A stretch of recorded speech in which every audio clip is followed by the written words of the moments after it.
Hello everyone, welcome to Mahamana academy. जैसा कि आप सभी देख रहे हैं, हम लोग जो सीवीटी का जो हमारा डोमेन सब्जेक्ट है बिजनेस स्टडीज़ का, उस पर हम लोग सेकेंड यूनिट पे थे, प्रिंसिपल्स ऑफ मैनेजमेंट का। प्रिंसिपल्स ऑफ मैनेजमेंट का जो हमारा जो फर्स्ट यूनिट है, उसका जो फर्स्ट पार्ट है प्रिंसिपल्स ऑफ मैनेजमेंट का, जो हमारा फर्स्ट पार्ट है वो कंप्लीट हो चुका है। ये वाला है प्रिंसिपल्स ऑफ मैनेजमेंट का सेकेंड पार्ट। ठीक है, तो सेकेंड पार्ट पे चलते हैं सर। सेकेंड पार्ट पे क्या पढ़ेंगे? फर्स्ट पार्ट पे हम लोग पढ़े कि फर्स्ट पार्ट पे जो टेलर हैं, ठीक है, टेलर ने कुछ हमारे पास प्रिंसिपल्स दिए, टेलर ने कुछ हमारे पास टेक्निक्स दिए। ठीक है, उसको हम लोग पढ़ते हुए चले थे। अब हम लोग पढ़ेंगे सर हेनरी फ्योल क्या बोलते हैं। ठीक है, हेनरी फ्योल क्या बोलते हैं उसको हम लोग आगे पढ़ते हुए चलेंगे। तो बिना देर के हुए चलो शुरू करते हैं। हेनरी फ्योल, देखिए, Fayol principles of management. Fayol principles of management क्या बोलते हैं सर? फ्योल जो है 14 प्रिंसिपल्स ऑफ मैनेजमेंट देते हैं। ठीक है, मेनली क्या बोलते हैं फ्योल जो सर ये प्रिंसिपल्स ऑफ मैनेजमेंट है कहाँ लगते हैं सर? ये जनरल मैनेजर, ये जो हमारा जो जनरल मैनेजमेंट का होता है हमारा एडमिनिस्ट्रेटिव में, ठीक है, एडमिनिस्ट्रेटिव में लगते हैं, एडमिनिस्ट्रेशन में लगते हैं हमारे सारे प्रिंसिपल्स। ठीक है, जो हमारे टेलर साहब है, टेलर साहब मेनली फैक्ट्री पे बेस्ड थे। ठीक है, और ये जो हमारे क्या बोलते हैं फ्योल साहब बोले सर एडमिनिस्ट्रेशन भी कोई चीज़ होती है, एडमिनिस्ट्रेशन पे भी कुछ प्रिंसिपल्स लागू होने चाहिए। ठीक है, तो देखिए फादर ऑफ जनरल मैनेजमेंट या इसको एडमिनिस्ट्रेटिव मैनेजमेंट भी बोलते हैं। ठीक है, administrative, administrative.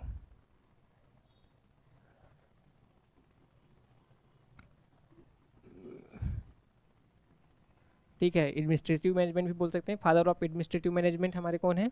Sir Henry Fayol है। ठीक है, उसके बाद हेनरी फ्योल क्या बोलते हैं, हमारे पास 14 प्रिंसिपल्स देते हैं। इस 14 प्रिंसिपल को एक एक करके डिस्कस करेंगे। सबसे पहला बोले डिवीजन ऑफ वर्क होना चाहिए, अथॉरिटी रिस्पॉन्सिबिलिटी होना चाहिए, डिसिप्लिन होना चाहिए, unity of command, unity of direction.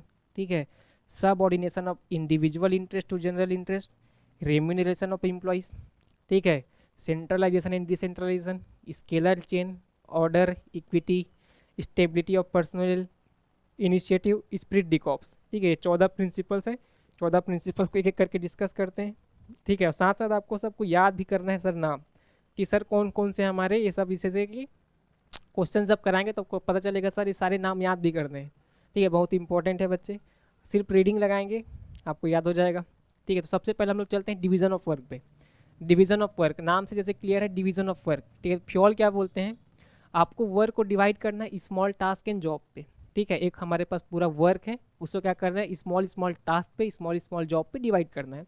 जैसे डायग्राम में देख सकते हैं सर, कोई सा भी वर्क है, ठीक है, इसको क्या किए हैं डिवाइड किए हैं। जैसे कि सर ये कुछ क्या यहाँ पे कील कील का काम कर रहा है सर, ये कुछ क्लीनिंग वाला काम कर रहा है। ठीक है सर, ये लिफ्टिंग का काम कर रहा है। ठीक, यहाँ पे सर ये रिपेयरिंग का काम कर रहा है। सर ये सुपरवाइज़र है, हमारे मैनेजर बोल सकते हैं। ठीक, तो आपको इस एक स्मॉल टास्क को क्या करना है, एक स्मॉल वर्क को स्मॉल स्मॉल टास्क पे जॉब पे डिवाइड करना है। इसको भी बोलते हैं डिवीजन ऑफ वर्क। क्या बोलते हैं? A trained employee specialist who is competent is required to perform job. क्या बोलते हैं सर, जो ट्रेंड एम्प्लॉय है उसको वो ज़्यादा अच्छे से किसी भी टास्क को परफॉर्म कर सकता है। फॉर एग्जाम्पल जैसे क्या होता है, अभी स्कूल्स में देखते हैं सर, सोशल साइंस पढ़ाने वाले टीचर्स अलग होते हैं, इंग्लिश पढ़ाने वाले टीचर अलग होते हैं। ठीक है ना, कॉमर्स पढ़ाने वाले अलग होते हैं, इकोनॉमिक्स में इकोनॉमिक्स वाली मैम अलग होते हैं, इकोनॉमिक्स वाले टीचर्स अलग होते हैं। ठीक है, तो आप लोग उसी तरीके से देख सकते हैं सर, हमारे पास क्या होता है सर, किसी भी टास्क को परफॉर्म करने के लिए, ठीक है, जो स्पेशलिस्ट होते हैं उस टास्क में, उनको सर वो काम परफॉर्म करने के लिए देना चाहिए। ठीक, वैसे ऑर्गेनाइजेशन में भी होता है सर, जो अकाउंट में डिपार्टमेंट में है सर उसको अकाउंटेंसी का काम दिया जाए। ठीक है, जो सर फाइनेंस में है उसको सर फाइनेंस का काम दिया जाए। सर जो प्रोडक्शन में अच्छा है, कोई मार्केटिंग में अच्छा है, तो क्या करना है आपको, एक सर टीम बनानी है आपकी स्पेशलिस्टों की, और आप उसके बीच में क्या करना है, टास्क को डिवाइड करना है। इसी को बोलते हैं डिवीजन ऑफ वर्क होना चाहिए। ठीक है, अगर मैं चलूँ दूसरे वाले पे, दूसरे प्रिंसिपल पे चलते हैं, तो दूसरा प्रिंसिपल्स बोलता है sir authority and responsibility. Sir आपके ऑर्गेनाइजेशन में अथॉरिटी और रिस्पॉन्सिबिलिटी फिक्स होना चाहिए। तो अथॉरिटी मतलब क्या सर? अथॉरिटी मतलब क्या होता है, देखिए, authority is a right to give orders and obtain obedience. ठीक है, अथॉरिटी मतलब क्या होता है sir, right to give order. जैसे कि आप डायग्राम में देख सकते हैं सर, इसके पास क्या अथॉरिटी है, किस चीज़ का, इन सबको क्या करने का सर, डायरेक्शन देने का या ऑर्डर्स देने का, इसको बोलते हैं अथॉरिटी। और रिस्पॉन्सिबिलिटी क्या होता है, रिस्पॉन्सिबिलिटी जो कोरोलरी ऑफ अथॉरिटी। इसका मतलब सर अथॉरिटी के साथ साथ रिस्पॉन्सिबिलिटी भी आ जाती है। जैसे कि मान लीजिए कोई सा भी टास्क है, जैसे एक मैनेजर है, इन लोगों को एक टास्क देता है कि जाओ आप लोग ये टास्क परफॉर्म करके आओ।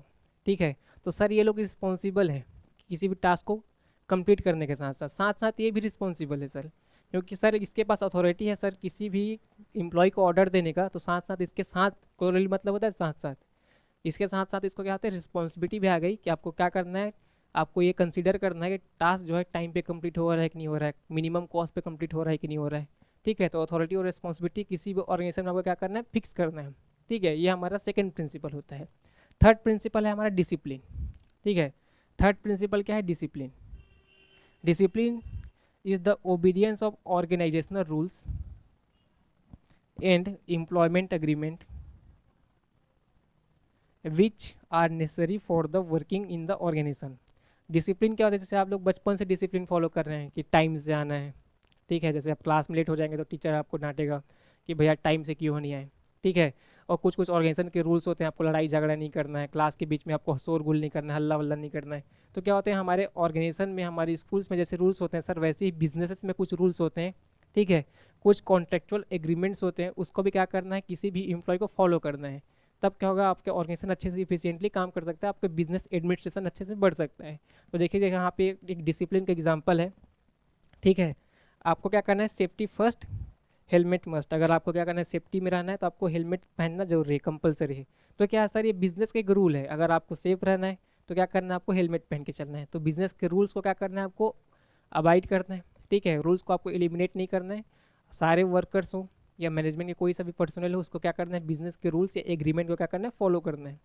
ठीक है, discipline requires good supervisor at all level, clear and fair agreement, judicial application of penalty. जैसे आप क्या बोलते हैं, जब डिसिप्लिन को आप अवॉइड नहीं करेंगे, ठीक है, डिसिप्लिन से आप नहीं रहेंगे, जैसे स्कूल में पनिशमेंट मिलता है।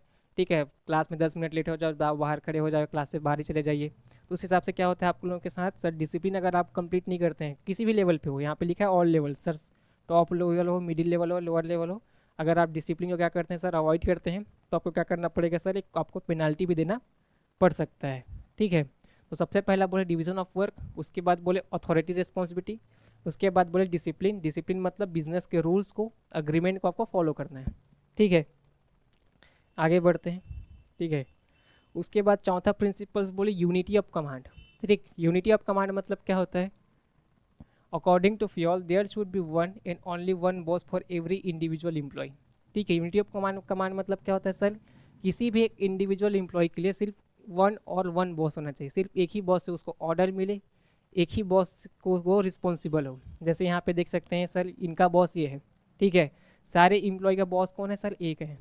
ठीक है, इनको कहाँ से ऑर्डर मिलेगा सर, इन्हीं से ऑर्डर मिलेगा। ठीक है, और सिर्फ इन्हीं को रिस्पॉन्सिबल होंगे। ठीक, इसको बोलते हैं यूनिटी ऑफ कमांड। ठीक है, एक ही डायरेक्शन देंगे। मान लीजिए यहाँ पे दो बॉस होते, ठीक है, अगर यहाँ पे दो बॉस होते तो सर दोनों बॉस क्या करेंगे सर, किसी भी एम्प्लॉय को जब डायरेक्ट करेंगे, ठीक है, अब जब डायरेक्ट करेंगे तो सर तो किन के पास रिस्पॉन्सिबल होगे सर, ये कुछ और डायरेक्शन देंगे, कुछ ये कुछ और ऑर्डर देंगे। तो क्या होता है सर, एम्प्लॉय वहाँ पे सर कन्फ्यूज़न में आ सकता है कि किसका ऑर्डर फॉलो करना है, कौन सा ऑर्डर बेस्ट है। ठीक है, तो यहाँ पे सर आप कोई रिसोर्स भी वेस्ट हो सकते हैं, कोई टाइम भी वेस्ट हो सकते हैं। तो फ्योल साहब बोलते हैं कि सर किसी भी एम्प्लॉय को डायरेक्शन सिर्फ एक बॉस से मिलना चाहिए।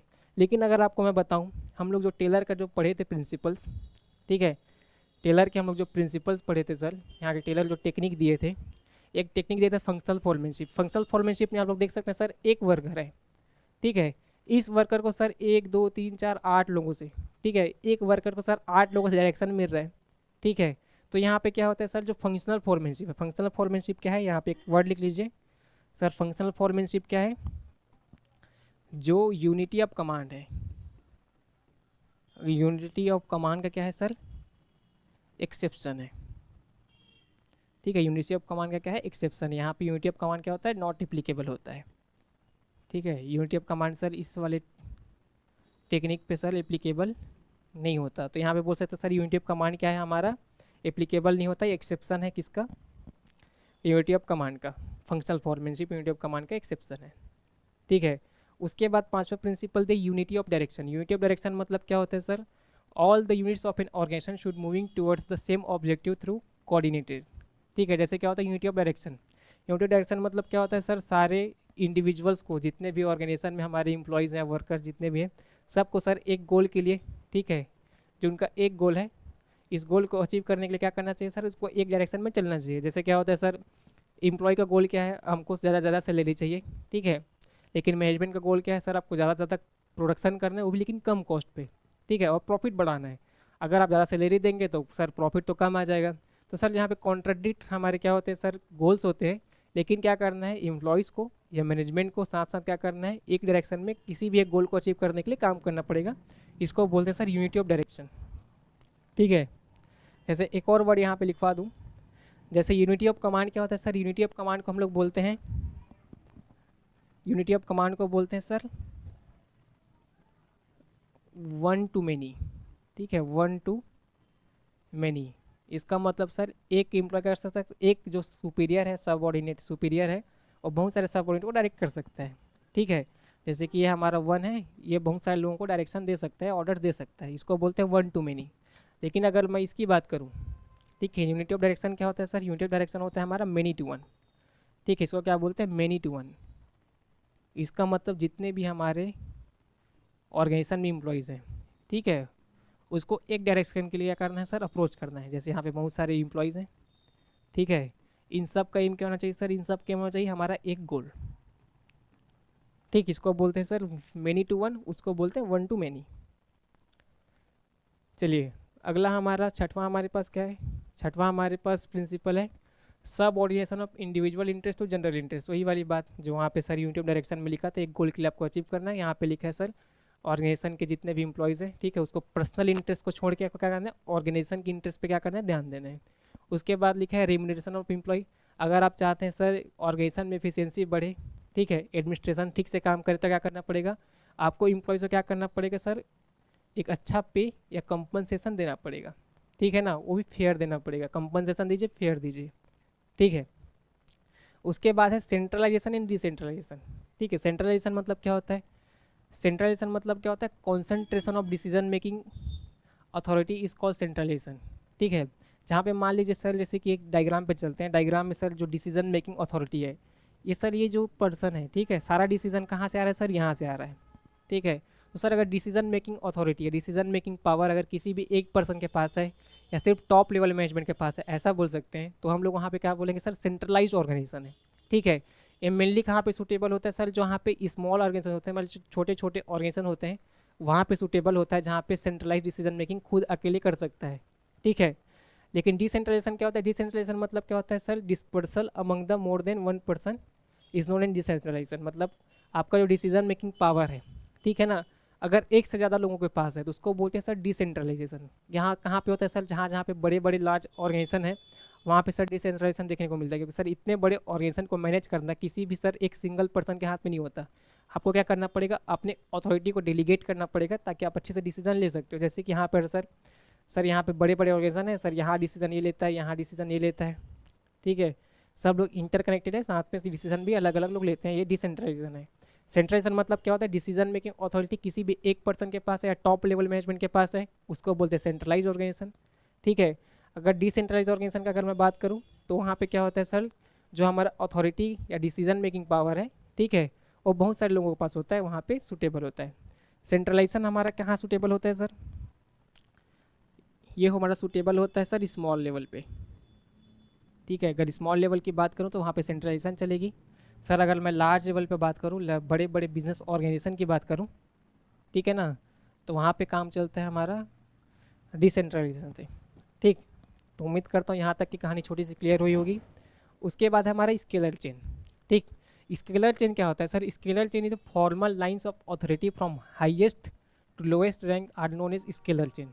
ठीक है, स्केलर चेन मतलब क्या होता है सर, आपको एक फॉर्मल लाइन ऑफ अथॉरिटी है, ठीक है, एक लाइन ऑफ कम्युनिकेशन है। ठीक है, फॉर्मल अथॉरिटी है, जहाँ पे क्या होता है सर, हाईएस्ट लेवल से लोएस्ट लेवल तक पे क्या होता है, आपका जो डायरेक्शन है, जो आपका कम्युनिकेशन है, वो फ्लो होता है। ठीक है, जैसे यहाँ देख सकते हैं सर, स्केलर चेन मतलब ये हमारा हाईएस्ट लेवल पे एम्प्लॉय है सर, यहाँ से सर अथॉरिटी फ्लो होगा। ठीक है, यहाँ से सर एम्प्लॉयज़ के सजेशन या कम्युनिकेशन जो होंगे सारे फ्लो होंगे। ठीक है, तो हाईएस्ट से लोएस्ट लेवल पे आप लोग क्या कर सकते हैं सर, अपना अथॉरिटी ट्रांसफ़र करते हैं या कम्युनिकेशन करते हैं, उसको बोलते हैं हमारा स्केलर चेन। किसी भी ऑर्गेनाइजेशन में आपको अच्छे से इफेक्टिव कम्युनिकेशन चाहिए। ठीक है, ओवरलैपिंग ऑफ वर्क नहीं चाहिए सर, रिसोर्सेज का वेस्टफुल नहीं चाहिए, वेस्टेज नहीं चाहिए, तो क्या करना पड़ेगा आपको, एक अथॉरिटी, ठीक है, एक क्या बोलते हैं चेन ऑफ कमांड या चेन ऑफ कम्युनिकेशन आपको सेटअप करना पड़ेगा। ठीक है, यही बोलते हैं इफ हमारा क्या है, scalar chain. If there is any emergency, ठीक है, मान लीजिए कहीं पे इमरजेंसी आ जाता है, मान लीजिए सर जो हमारा डी है, ठीक है, अगर डी को किसी भी बात को पहुंचाना है सर ए से, या ई को किसी भी बात को पहुंचाना है ए के पास, ठीक है, तो कोई सा भी अगर इमरजेंसी सिचुएशन आता है तो सर इसको एक प्रॉपर लाइन फॉलो करना पड़ेगा। लेकिन अगर इमरजेंसी केस आता है, ठीक है, अगर कोई इमरजेंसी केस आता है तो हम लोग क्या कर सकते हैं सर, डायरेक्टली एक शॉर्टर रूट ले सकते हैं किसी भी अपने कम्युनिकेशन को फ्लो कराने के लिए, उसी को बोलते हैं हम लोग गैंग प्लैंक। गैंग प्लैंक क्या होता है, एक शॉर्टेज रूट होता है, ठीक है। डायरेक्टली आप किसी के भी पास, जैसे यहाँ पे लिखा है सर ई आई से कम्युनिकेट कर सकता है डायरेक्टली, ठीक है, यहाँ ई डायरेक्टली यहाँ से भी कम्युनिकेट कर सकता है सर, ये इससे भी कम्युनिकेट कर सकता है। तो इसको बोलते हैं सर अगर इमरजेंसी सिचुएशन है तो आप क्या करते हैं, शॉर्टेस्ट रूट क्या कर सकते हैं, फॉलो कर सकते हैं कम्युनिकेशन के लिए, इसको बोलते हैं गैंग प्लैंक, ठीक है, इंपॉर्टेंट है, इसको भी ध्यान रखते हुए चलना है। उसके बाद है principle number 10। Principle number 10 is order, ठीक है। According to Fayol principle people and material must be in suitable place appropriate time for maximum efficiency. क्या बोलते हैं सर, जो हमारा ऑर्डर है, ऑर्डर प्रिंसिपल क्या बोलता है, a place for everything and everyone in its place, ठीक है। जैसे क्या बोलते हैं सर, हर एक चीज़ों के लिए, सामान के लिए, हर एक पीपल के लिए क्या होना चाहिए, एक प्लेस होना चाहिए, प्रॉपर प्लेस होना, इसको बोलते हैं ऑर्डर। जैसे कर मैं आपको एग्जांपल के दूँ, ठीक है, जैसे आप क्लासरूम में जाते हैं सर, एक ब्लैक बोर्ड पीछे लगा होता है, सामने बेंचेस होते हैं सर, टीचर टेबल होता है, उसके बाद चेयर होती है टीचर की, ठीक है, लाइट फैन स्विच, जैसे मान लीजिए फैन यहाँ पे, फैन अगर कहीं पे और पड़ा रहे, ठीक है, उसको क्या बोलते हैं सर, जितने भी ऑर्गेनाइजेशन में टूल्स हैं, मटेरियल्स हैं या पीपल हैं सर, उनका एक प्रॉपर प्लेस फिक्स होना चाहिए, ठीक है, जिससे क्या होगा सर, जो अननेसेसरी मोमेंट है वो एलिमिनेट होगा और हमारे ऑर्गेनाइजेशन इफिशिएंसी अचीव कर पाएगा, ठीक है। जैसे क्या बोलते हैं, जैसे आप गवर्नमेंट ऑर्गेनाइजेशन चले जाइए, वहाँ पे देखिए अकाउंट्स डिपार्टमेंट पे जाएंगे तो बोलेंगे यहाँ अकाउंट्स डिपार्टमेंट नहीं है, यहाँ पे कोई और बैठा रहता है, ठीक है। तो क्या करना है सर, आपको हर पीपल, ठीक है, एवरीवन मतलब पर्सन की ही बात हो रही है, साथ में एवरीथिंग मतलब सारे जितने मटेरियल्स हैं उसकी ही बात हो रही है, सब अपने प्रॉपर फिक्स प्लेस पे होने चाहिए, ठीक।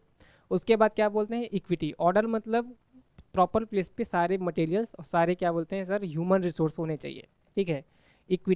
इक्विटी मतलब वही है जो हम लोग बचपन से पढ़ते आ रहे हैं सर। इक्विटी मतलब क्या करना है, डिस्क्रिमिनेशन हम लोग को नहीं करना है, ठीक है, न सेक्स के हिसाब से, न रिलीजन के हिसाब से, ठीक है, लैंग्वेज के हिसाब से, कास्ट के हिसाब से, बिलीफ के हिसाब से, नेशनलिटी के हिसाब से, ठीक है। आपको क्या करना है सर, किसी भी एम्प्लॉयज़ के साथ आपको क्या करना है, इनइक्वलिटी नहीं करना है, ठीक है, सबके साथ इक्विटी से रहना है, ठीक। उसके बाद जैसे स्टेबिलिटी ऑफ पर्सनल, ठीक, इस इक्विटी में जैसे होता है कि सर अगर मान लीजिए मेरे साथ वाला एम्प्लॉय है या मेरे कास्ट वाला एम्प्लॉय है, ठीक है, जैसे बहुत सारे ऑर्गेनाइजेशन में या बहुत सारे फील्ड में आपको देखने के लिए मिलता है, ठीक है, उसको क्या बोलता है सर, ज़्यादा जल्दी प्रमोशन मिल जाता है, ठीक है, या उसको हायर पोस्ट पे जल्दी अपॉइंट किया दिया जाता है।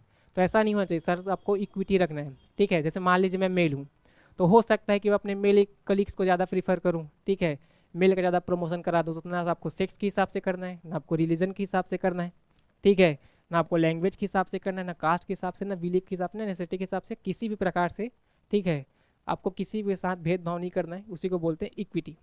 उसके बाद बोलते हैं स्टेबिलिटी ऑफ पर्सनल। अगर आपको ऑर्गेनाइजेशन में इफिशियंसी अचीव करना है, साथ साथ क्या करना है आपको सर, टर्नओवर को एलिमिनेट करना है, टर्नओवर को मिनिमाइज़ करना है। टर्नओवर मतलब क्या होता है सर, टर्नओवर मतलब वो नहीं जो हम लोग बचपन में पढ़ते थे सर, टर्नओवर मतलब टोटल सेल्स। टर्नओवर मतलब क्या होता है, टर्नओवर मतलब सर एम्प्लॉय टर्नओवर मतलब क्या होता है, कभी कभी क्या होता है ऑर्गेनाइजेशन खुद से ले ऑफ कर दे, जैसे कि मान लीजिए ट्विटर को इलॉन मस्क जब खरीद लिए, ठीक है, तो वहाँ पे क्या कहे सर 80% एम्प्लॉय को हटा दिए, ठीक है, ले ऑफ कर दे, उसको बोलते हैं टर्नओवर, ठीक है। कभी कभी ऐसा होता है कि सर एम्प्लॉय खुद ऑर्गेनाइजेशन छोड़ के चले जाता है, ठीक है, तो आपको क्या करना है, अगर आप पर्सन को स्टेबिलिटी देंगे, किसी भी ऑर्गेनाइजेशन उसका फिक्स टेन्योर रहेगा, सर आपको 5 साल के लिए इतना जॉब देते हैं, ठीक है, 10 साल की जॉब देते हैं, परमानेंट जॉब देते हैं, तो उसका एफिशिएंसी निकल के बाहर आता है, जिससे उसका टर्नओवर भी मिनिमाइज होता है। जैसे आप लोग देखते हो कि सर सरकारी नौकरी का बहुत ज़्यादा होड़ है, क्यों है, क्योंकि सर वहाँ पे क्या है, स्टेबिलिटी है किसका, जॉब का, जॉब सिक्योरिटी वहाँ पे है। तो जॉब सिक्योरिटी है वहाँ पे सर, वहाँ पे टर्नओवर बहुत कम होता है, टर्नओवर बहुत कम होता है मतलब एम्प्लॉयज़ जॉब छोड़ के बहुत ही कम जाते हैं, ठीक है। तो सर अगर आपको बिजनेस में भी क्या करना है सर, टर्नओवर को मिनिमाइज़ करना है, एम्प्लॉयज़ के सर जो एम्प्लॉयज़ हमारे ऑर्गेनाइजेशन छोड़ के जाते हैं या ले ऑफ को आपको मिनिमाइज़ करना है, तो आपको पर्सन का स्टेबिलिटी फिक्स करना पड़ेगी। स्टेबिलिटी मतलब उसका वर्किंग टेन्योर फिक्स करना पड़ेगा आपको, 10 साल 12 साल 15 साल जितना भी होता है, ठीक है, वो सब आपको फिक्स करना पड़ेगा। उसके बाद हमारा 13वां प्रिंसिपल है इनिशिएटिव, ठीक है। 13वां प्रिंसिपल हमारा 13th प्रिंसिपल हमारा इनिशिएटिव मतलब क्या था, initiative means taking first step with self motivation. A good company should have employee suggestion system whereby initiatives and suggestion which are result in substantial cost and time reduction should be rewarded। क्या होता है देखिए, initiative मतलब क्या बोलते हैं, दो बोलते हैं। इनिशिएटिव मतलब जितने भी एम्प्लॉयज़ हैं, ठीक है ना, गोल को अचीव करने के लिए आपको सबसे पहले स्टेप भी लेना है, ठीक है। जैसे क्या होता है स्कूल्स में टीचर आता है उसके बाद ही हम लोग पढ़ना शुरू करते हैं, ठीक है। टीचर आए उसके बाद नोट्स निकालना शुरू किए, ठीक है, या बुक्स निकालना शुरू किए, ठीक, पानी पीना शुरू करते रहते हैं, मतलब टाइम वेस्ट करते हैं। तो बोलते हैं इनिशिएटिव मतलब सर जितने भी एम्प्लॉयज़ वर्क हैं हमारे ऑर्गेनाइजेशन में, ठीक है, उनको गोल को अचीव करने के सबसे पहले स्टेप लेना है, सेल्फ मोटिवेशन है, ठीक है। दूसरा इनिशिएटिव बोल रहा है कि जैसे क्या होता है ऑर्गेनाइजेशन में सर जितने भी एम्प्लॉयज़ होते हैं उनको क्या होता है टाइम टू टाइम सर कुछ डिफ़िकल्टीज़ या कुछ प्रॉब्लम्स, ठीक है, फेस करने पड़ते हैं, जिसको टॉप लेवल मैनेजमेंट के साथ वो लोग शेयर करना चाहते हैं। अगर क्या करते हैं सर, अगर ऑर्गेनाइजेशन के पास कुछ सजेशन बॉक्स हैं, ठीक है, जैसे बहुत सारे ऑर्गेनाइजेशन देखे होंगे सजेशन बॉक्स होता है, वहाँ पे क्या कर सकते हैं अपना सजेशन डाल सकते हैं, जिसको क्या बोलते हैं बेनाम भी डाल सकते हैं, बिना नाम लिख के भी डाल सकते हैं, जैसा आपका मन कर सकता है, ठीक है। अगर आपका सजेशन अच्छा है तो क्या करना चाहिए, आपको रिवॉर्ड भी मिलना चाहिए, ठीक है, ठीक है। जैसे बोल रहे हैं यहाँ पे अगर आपको अच्छा सजेशन मिला, ठीक है, एज अ मैनेजमेंट आपको क्या करना है, जो एम्प्लॉयज़ अच्छा सजेशन दिया है उसको रिवॉर्ड भी करना है, ठीक है, और उसके सजेशन को इम्प्लीमेंट भी करना है, ठीक। इसको बोलते हैं इनिशिएटिव। मतलब ऑर्गेनाइजेशन को क्या करना है भैया, एक इनिशिएटिव या सजेशन ऑर्गेनाइजेशन में होना चाहिए, ठीक है। उसके बाद अगर मैं चलूँ चौथा अगला प्रिंसिपल, 14वां प्रिंसिपल जो हमारा है 14th, उसमें लिखा है स्पिरिट डिकॉप। स्पिरिट डिकॉप मतलब क्या बोलते हैं, management should be promote a team spirit of unity and harmony among the employees. सिर्फ वही वाली बात है सर, आपको कॉपरेशन वाला वो जो बात आ गया, ठीक है ना। आपको क्या करना है, कन्वर्सेशन आपको क्या करना है, ठीक है, एम्प्लॉय के साथ अच्छे से रखना है, ठीक है। जब आप एम्प्लॉयज़ के साथ आप बिजनेस ऑर्गेनाइजेशन में किसी भी साथ इंटरेक्ट करेंगे तब क्या करना है, आपको आई वर्ड को हटाना है, ठीक है, और आपको क्या करना है वी वर्ड को डालना है। जैसे हम लोग क्या बोलते हैं, हम सब भारतीय हैं, ठीक है, तो मैं भारतीय हूँ की जगह आपको क्या बोलना है, हम सब भारतीय हैं, ठीक है। वैसे ही जब आप बिजनेस कन्वर्सेशन जब आप करेंगे, ठीक है, तो साथ साथ आपको क्या करना है सर, जो वर्कर्स हैं उनसे जब आप इंटरेक्ट करेंगे तो आई वर्ड को हटा के आपको क्या करना है, वी वर्ड को रिप्लेस करना है। इसका मतलब कॉपरेशन के साथ आपको क्या करना है, किसी भी टास्क को कंप्लीट करना है, ठीक। तो 14 प्रिंसिपल्स हैं फ्यूल के, ठीक है। 14 प्रिंसिपल अगर मैं फिर से आपको दिखाऊं तो सारे 14 प्रिंसिपल एक चार्ट पे यहाँ पे दिखा है, ठीक है। डिवीजन ऑफ वर्क मतलब पूरे वर्क को क्या करो, स्मॉल स्मॉल टास्क में डिवाइड करो, ठीक है। अथॉरिटी एंड रिस्पॉन्सिबिलिटी मतलब अथॉरिटी मतलब होता है राइट टू गिव ऑर्डर्स, ठीक है। अथॉरिटी फिक्स होना चाहिए कौन किसको रिपोर्ट करेगा, ठीक है, और उसके साथ क्या आता है रिस्पॉन्सिबिलिटी भी आती है। उसके बाद है डिसिप्लिन। डिसिप्लिन मतलब आपको रूल्स को फॉलो करना है, ठीक है ना। यूनिटी ऑफ कमांड, इसका मतलब क्या बोलते हैं सर, किसी भी एक सबऑर्डिनेट का सिर्फ एक बॉस होना चाहिए, ठीक है। यूनिटी ऑफ डायरेक्शन मतलब इम्प्लॉयज़ जितने भी काम कर रहे हैं, मैनेजमेंट जितने भी हैं सबको सर एक डायरेक्शन होना चाहिए, मतलब गोल को अचीव करने के लिए काम करना चाहिए, ठीक है। सब ऑर्डिनेट सर, आप इंडिविजुअल इंटरेस्ट और जनरल इंटरेस्ट सर, आपको ये अपने इंडिविजुअल इंटरेस्ट को हटाना पड़ेगा, जनरल इंटरेस्ट जो ऑर्गेनाइजेशन का गोल है उसको अचीव करना पड़ेगा। सर रेम्यूनरेशन ऑफ एम्प्लॉयज़ को रेम्यूनरेशन मिलना चाहिए, ठीक है।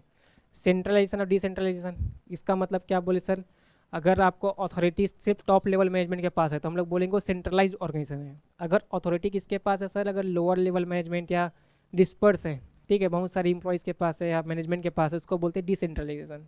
उसके बाद आता है स्केलर चेन। स्केलर चेन क्या आता है sir, highest to lowest rank का क्या है आपके पास, अथॉरिटी फ्लो का एक चेन है, या तो बोल सकते हैं कम्युनिकेशन का एक चेन है, उसको बोलते हैं स्केलर चेन, ठीक है। इसी में पढ़े गैंग प्लैंक। अगर इमरजेंसी सिचुएशन आता है तो क्या कर सकते हैं आप, अपने इमीडिएट से या जिससे भी आप चैट करना चाहते हैं, जिससे भी आप कन्वर्सेशन करना चाहते हैं, उनको कोई भी वर्ड शेयर करना चाहते हैं उनको आप शेयर कर सकते हैं, उसको बोलते हैं गैंग प्लैंक। उसके बाद आता है इक्विटी। इक्विटी मतलब सिंपल सर, आपको किसी के भी एम्प्लॉयज़ के साथ या मैनेजमेंट के साथ भेदभाव नहीं करना है, ठीक है ना। उसके बाद है stability of personal. Stability of personal मतलब आपको क्या करना है, सिंपल सा, जो एम्प्लॉयज़ उनका टेन्योर फिक्स करके चलना है, ठीक है, उनको क्या बोलते हैं प्रॉपर जॉब सिक्योरिटी प्रोवाइड करनी है। उसके बाद है इनिशिएटिव, ठीक है, मैनेजमेंट को एक सजेशन बॉक्स एम्प्लॉयज़ के पास रखना चाहिए, जो अच्छा सजेशन देता है उसको रिवॉर्ड देना चाहिए। उसके बाद आता है स्प्लिट डिकॉप, मतलब आपको रिप्लेस करना है आई विथ वी, ठीक है। तो ये 14 प्रिंसिपल ऑफ प्योल है, ठीक है। इन सब को याद करके आपको चलना है, ठीक है। सबका आपको छोटे छोटे मीनिंग भी पता होना चाहिए। एक शॉर्ट नोट्स मैं आपके पास यहाँ लेके आया हूँ, ठीक है। ये सारी इतने ही नोट्स को आप लिख लेते हैं, जैसे कि डिवीजन ऑफ वर्क का सिर्फ 2 लाइन लिखना है, ठीक है, इतना आप लिख लेते हैं, सिर्फ इसी को रीडिंग लगाएंगे आपका क्वेश्चन सॉल्व हो जाएगा। तो उम्मीद करता हूँ आज का सेशन आप सभी को समझ आया होगा। छोटी सी कहानी है, ठीक है, कॉन्सेप्ट क्लियर करते चलेंगे। इसके बाद हम लोग क्या करेंगे सर, मैनेजमेंट का सेकंड पार्ट कंप्लीट हुआ, अब हम लोग मैनेजमेंट का थर्ड पार्ट इसी यूनिट का थर्ड पार्ट लेके आएंगे, जिसमें हम लोग प्रीवियस ईयर क्वेश्चंस को डिस्कस करेंगे। तो आज के लिए इतना ही। आपकी तैयारी को आप लोग अच्छे से बनाए रखिए और हमारे साथ जुड़े रहिए। धन्यवाद।